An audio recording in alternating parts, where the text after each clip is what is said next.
کیونکہ جو اللہ کے پہ توکل رکھتا ہے نا اس کو کہیں بھی ہار نہیں ہے، اس کو ہر موقع پہ اللہ تعالیٰ فتح یاب کرتا ہے اور اس کی مدد کرتا ہے۔ اور اس کے علاوہ میرا تعلق سنی برادری سے ہے، میں کوئی بریلوی وغیرہ نہیں ہوں، الحمدللہ سنی ہوں اور اہل سنت والجماعت سے ہوں، اور گولڈا شریف سے تعلق ہے میرا۔ اور اس کے علاوہ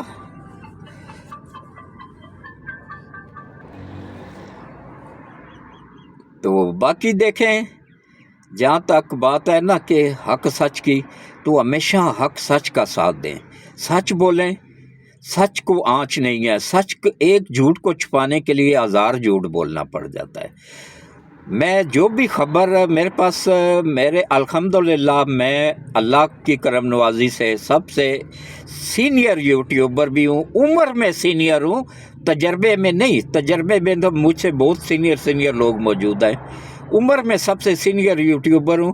ہاں، صحافت کی فیلڈ میں میں سب سے سینئر ہوں، میرے سے سینئر ابھی کوئی بھی نہیں بچا ہے، سب اللہ کے پاس جا چکے ہیں۔ میرا بھی کوئی پتہ نہیں کب چلا جاؤں، جب مالک نے بلایا تو چلا جاؤں گا۔ لیکن میں آپ لوگوں کو ایک بات بتا دوں کہ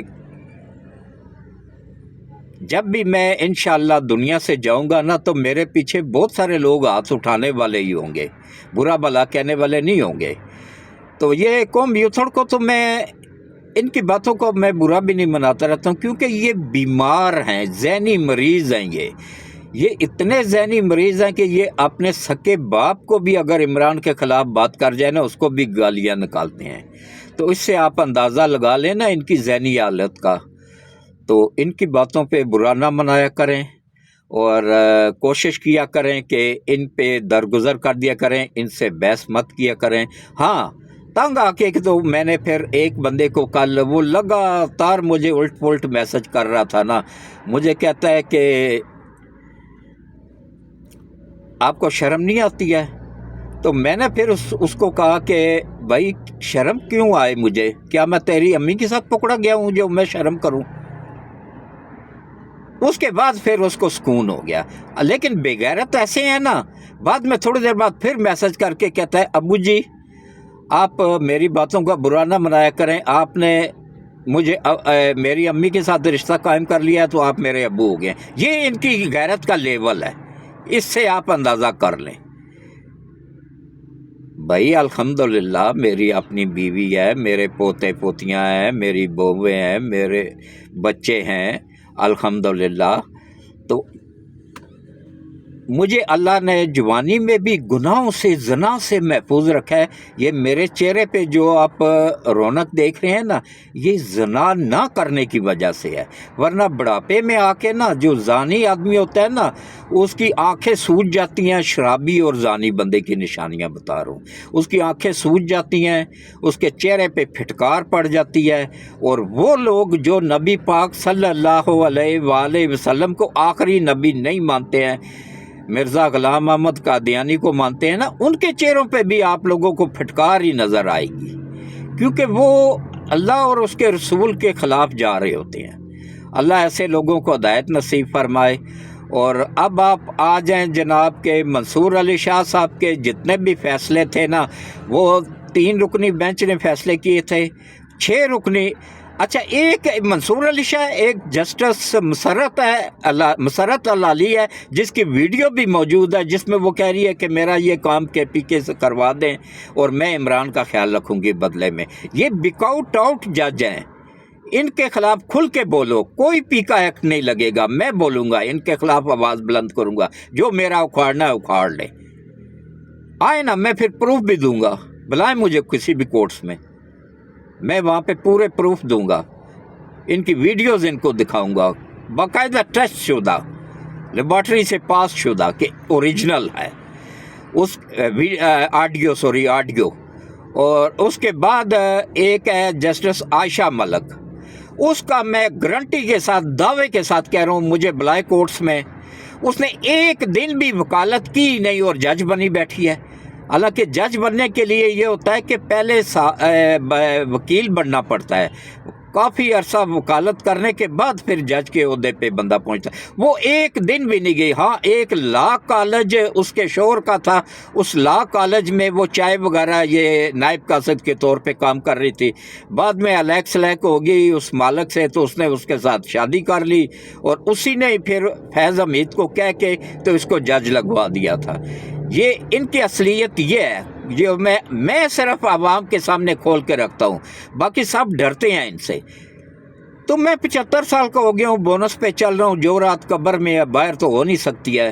تو میں صرف اللہ کی ذات سے ڈرتا ہوں, باقی کسی کے باپ سے بھی نہیں ڈرتا ہوں, چاہے وہ جرنل ہے, چاہے وہ بیوروکریٹس ہے, چاہے وہ جج ہے, چاہے وہ وکیل ہے, چاہے وہ سیاستدان ہے. میں صرف اللہ سے ڈرتا ہوں, کسی بندے سے نہیں ڈرتا ہوں. تو ہاں ایک بات ہے, میرے سننے والوں میں سے اگر کسی کو میری کوئی بات بری لگ جائے نا, تو وہ درگزر کر دیا کرے, کیونکہ سچ ہمیشہ کڑوا ہوتا ہے, میٹھا نہیں ہوتا ہے. جھوٹ میٹھا ہوتا ہے, سچ میں کڑواہٹ ضرور ہوتی ہے, لیکن اس میں ایک سبق بھی ہوتا ہے.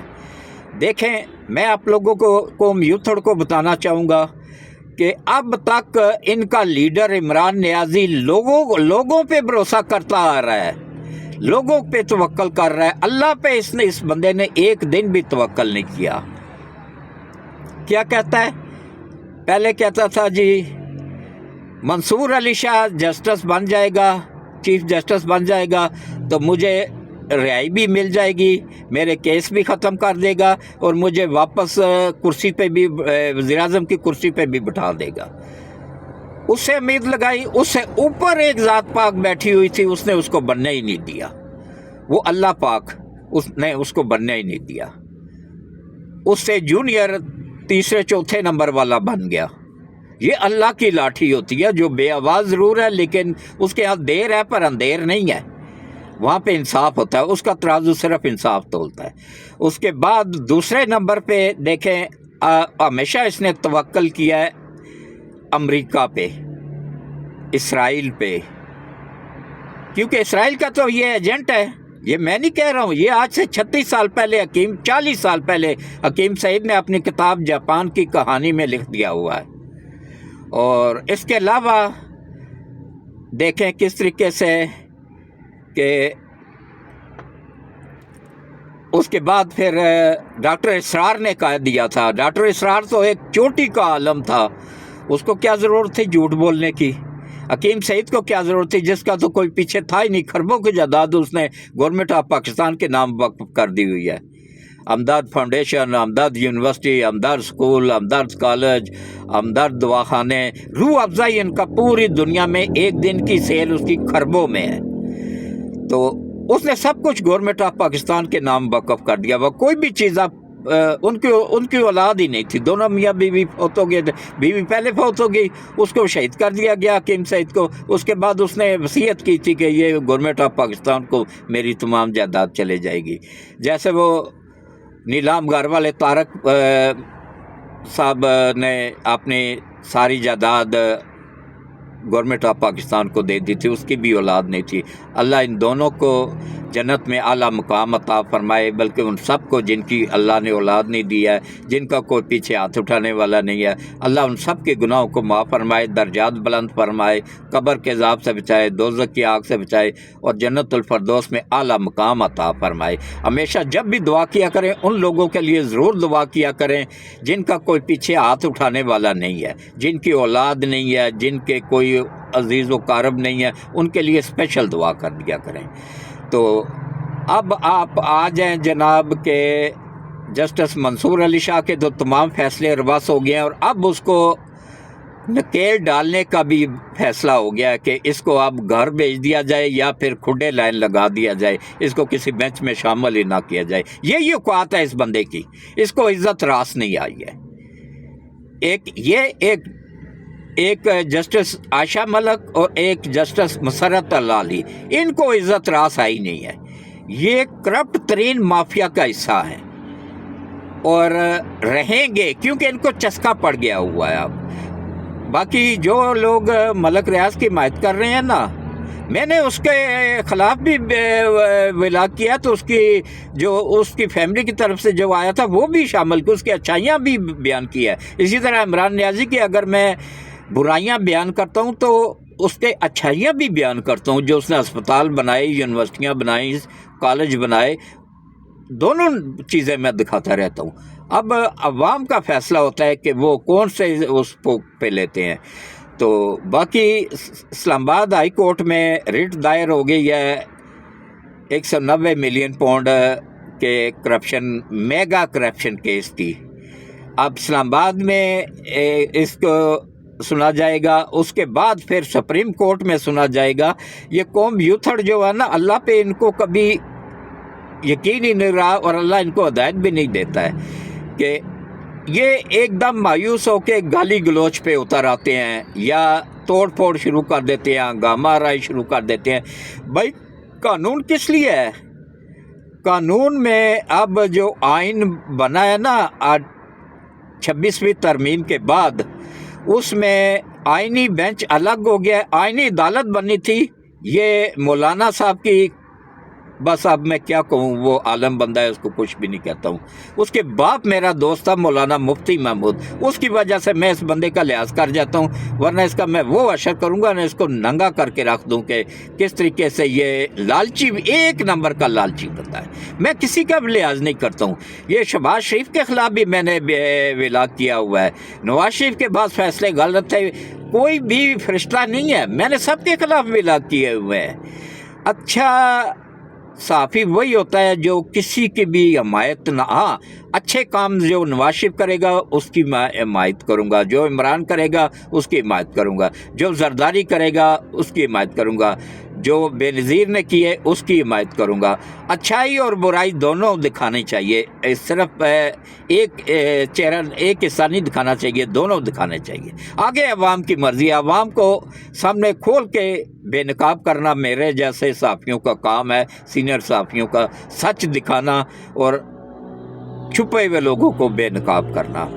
تو انشاءاللہ اب اسلام آباد ہائی کورٹ سے پی ٹی آئی امید یہ نہ رکھے کہ ان کو ناجائز ریلیف ملے گا، لیکن انصاف ہوگا انشاءاللہ، ذاتی نہیں۔ اگر انہوں نے نہیں کیا تو کرپشن نہیں کی تو پھر ٹینشن کس بات کی ہے؟ مت ڈریں، اللہ پہ بھروسہ رکھیں، اللہ کے ترازو صرف انصاف تولتا ہے۔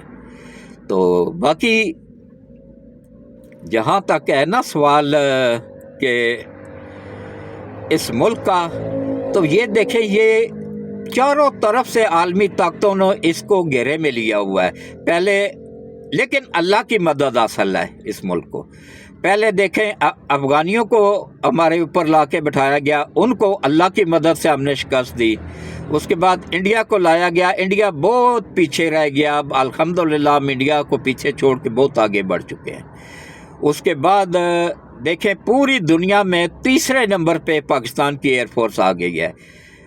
پہلے نمبر پہ ہے امریکہ کی ایئر فورس، دوسرے نمبر پہ ہے چین کی ایئر فورس، تیسرے نمبر پہ پاکستان کی ایئر فورس آ گئی ہے۔ یہ اللہ کی مدد سے ہوا ہے۔ اور باقی آپ لوگوں کو میں ایک بات اور بھی بتا دوں کہ یہ جو جے ایف تھنڈر جہاز بن رہے ہیں یا یہ بڑے بڑے پروجیکٹ بن رہے ہیں نا، یہ سب نواز شریف کا کارنامہ ہے، اسی لیے میں اس کی تعریف کرتا رہتا ہوں جو یوتھڑوں کو بری لگتی ہے۔ بھائی عمران نیازی نے بھی اگر اپنی دورہ حکومت میں 13 سال سے کے پی کے میں حکومت کر رہے ہیں، وہاں پہ کرپشن کا برا حال ہے۔ اب کیا ہو رہا ہے؟ اب میری بات یہ لکھ لیں، اسی ہفتے کے اندر انہوں نے علی امین گنڈا پور کو اتار کے اس کی جگہ پہ نیا وزیر اعلیٰ لگانا ہے، اور وہ ہوگا سپیکر کے پی کے اسمبلی، کیونکہ اس کا طے ہو چکا ہے، 2 ارب بیانہ بھی اس نے دے دیا ہوا ہے، اسی نے ہی لگنا ہے، اسی نے ہی بننا ہے۔ میں لکھ کے دینے کو تیار ہوں، یوتھڑ قوم لکھ کے رکھ لے، یہ میری بات یہ سیو کر کے ویڈیو رکھ لے۔ اللہ کی ذات پاک سے انشاءاللہ اللہ مجھے سچا ثابت کرے گا، تو اللہ کی طرف سے اگر کوئی ہو جائے معجزہ تو اس کی میں نہیں کہتا ہوں، ورنہ بنے گا یہی، اس کی آپ چھٹی سمجھیں۔ اور ایک اور بات بھی بتا دوں، ابھی چند دنوں میں دیکھیے گا یہی برگیڈ، یوتھیا برگیڈ جو ہے نا، اس کو گلیز ننگی گالیاں نکالنا شروع کر دے گا۔ یہ پہلے باپ بناتے ہیں، بعد میں اسی کو ننگا کر کے غلیظ گالیاں دینا شروع ہو جاتے ہیں، چاہے وہ باجوہ ہو، پہلے ابو جی بنایا، بعد میں اس کو گالیاں دے دی۔ ہاں، میری آرمی چیف سے ایک ریکویسٹ بھی ہے کہ جنرل پاشا اور جنرل ظہیر الاسلام جو اس پروجیکٹ کو پاکستان کو تباہ کرنے کے سب سے بڑے کردار ہیں، ان کو بھی قانون کے کٹہرے میں لایا جائے، ان کو بھی سب سے پہلے لایا جائے۔ پھر جتنے بھی غدار ہیں نا، چاہے وہ جرنیل ہیں، چاہے وہ سیاستدان ہیں، چاہے وہ جج ہیں، چاہے وہ وکیل ہیں، ثاقب ناصور سمیت، بندیال سمیت، سب کو، کور کمانڈر لاہور سمیت سب کو قانون کے دائرے میں لایا جائے۔ یہ نہیں ہوگا کہ غریبوں کے بچے تو جیلوں میں سڑ رہے ہیں اور امیر لوگوں کے بچے ضمانتوں پہ باہر پھر رہے ہیں، یہ نہیں ہوگا، دوغلا قانون نہیں ہوگا۔ انصاف ہوگا تو سب کے ساتھ ہوگا۔ اسی لیے میں کہتا ہوں نا کہ وہ آرمی کورٹ سب سے بہتر ہے، یہ ان ٹاؤٹ ججوں سے کم از کم بہتر ہیں، جو کہ پیسے لے کے شہباز گل کو باہر کس نے بھجوایا؟ وہ تو سی آئی اے کا بندہ، ایجنٹ ہے سی آئی اے کا، کنفرم رپورٹ دے رہا ہوں، وہ سی آئی اے سے سیلری لیتا ہے۔ اسی طرح عادل راجہ ہے، وہ را کا ایجنٹ ہے، موساد کا ایجنٹ ہے، ان سے سیلریاں وصول کرتا ہے، پیسہ لیتا ہے۔ اسی طرح مہدی ہے ایک، وہ بھی آرمی سے ہی ریٹائرڈ ہے، وہ بھی نامناد صحافی بنا، باہر ملک بیٹھا ہوا صحافی کے روپ میں ملک پہ اور پاکستان آرمی پہ بھونک رہا ہوتا ہے۔ یہ بھی، یہ را کے، موساد کے اور سی آئی اے کے ایجنٹ ہیں، وہاں سے ان کو سیلریاں ملتی ہیں، یہ انہی کے لیے کام کر رہے ہیں۔ جبران ریاض ہے، یہ بھی ان کے لیے ہی کام کر رہا ہے، جس کا تعلق پی ٹی آئی سے ہے۔ یہ سب کے سب ایک ٹولہ ہے، پورا گروپ ہے۔ اللہ ایسے لوگوں کو، یا تو ان کو نسلوں کو بھی بیڑا غرق کرے، جو کسی بھی پارٹی میں ہے، جو ملک کا غدار ہے، جو ملک کو نقصان پہنچا رہا ہے، اللہ ان کی نسلوں کو بھی برباد کرے، اور اللہ ان کو دنیا میں بھی نشان عبرت بنائے اور آخرت میں بھی نشان عبرت بنائے، اور اللہ اس ملک کی حفاظت فرمائے، ہماری آرمی کی حفاظت فرمائے، ہمارے ایٹمی اثاثہ جات کی حفاظت فرمائے، اور اللہ ہم سب کو اپنی حفظ و امان میں رکھے۔ اللہ حافظ۔